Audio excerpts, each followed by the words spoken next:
Campus Ministry. If you've been here once or twice, you know that we love to, say it with me, tell stories. Thank you. I did that first service. Nobody said a word, which was lovely. So thank you for participating.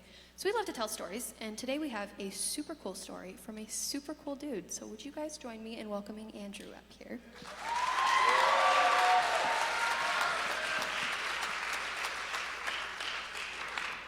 Hello, everyone. My name is Andrew. I'm a senior studying supply chain management and marketing, and this is a little story about how I've seen God move in my life. So, to start off with, for the last 4 years, I just noticed something about my mom that she just wasn't herself. Like, although I always asked if she was okay and if she's seen a doctor, she always insisted to me that she was fine, she was okay. I constantly prayed to God for years, asking for some healing, for answers, but just nothing seemed to get better. And the time when I wasn't at Grand Valley, for the most part, I was just taking care of my mom, and it was honestly tough seeing her in that condition, but at the same time, I really enjoyed helping her. The smile I would see on her face after I would help her out with something just made me so happy. And although I loved helping her, she always insisted that I go out, have fun with friends, and live my life. I knew she was very sick, so I felt bad about being out with friends, but that is what she wanted. And then fast forward a little bit, during last school year, I came back to Grand Valley after Thanksgiving break, and I texted my mom that I made it back. I didn't get a response, but honestly didn't think too much of it, because sometimes she'd take days, maybe even weeks to respond if she was having a bad week. But and then for me personally, I remember that week coming back. It was a busy one for me. I had 2 presentations and an exam. So then fast forward a little bit, that Saturday, December 2nd, I believe, 2023, I was just all of a sudden hit with the biggest wave of anxiety. I never felt this before. I felt like I was having a panic attack, and something in my heart was telling me something's wrong with your mom.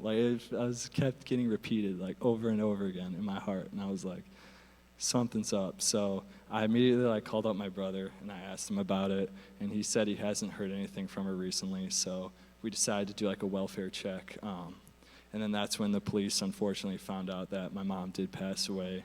And I remember being extremely sad. I cried for just hours straight. And following that, later on, it wasn't until after she passed that I found out she was suffering from cancer this whole time. And she didn't want to tell me that this is what she had, because she didn't want me to worry about her. And that's just the craziest love I've ever experienced. I can't believe that. That's God's love, a reflection of it right there. But although this was a super hard situation to go through, I saw the Holy Spirit move in the most unbelievable ways. Last year I was involved with campus ministry and university Christian outreach, and I had such a wonderful Christian community to support me, pray for me, and just all rally together around me during a time like this. And if this would have happened to me 4 years ago, I definitely would have not turned to God. I would have turned to all the wrong things. I know that. And the timing of this, that wave of anxiety I had after my exam and presentation, if I would have had that before something like that, there's no way I could have taken an exam after getting this kind of news or something. But I also, something I always do, I try to tell myself I'm never going to see my mom again, she's gone, but I get this feeling deep down in my heart that I'm going to see her one day, and that she's in heaven with a whole new body. And it just doesn't make sense for me for all this timing and everything just to be a coincidence. I really believe it's the Holy Spirit comforting me and giving me peace during such a terrible time. But this is why I worship.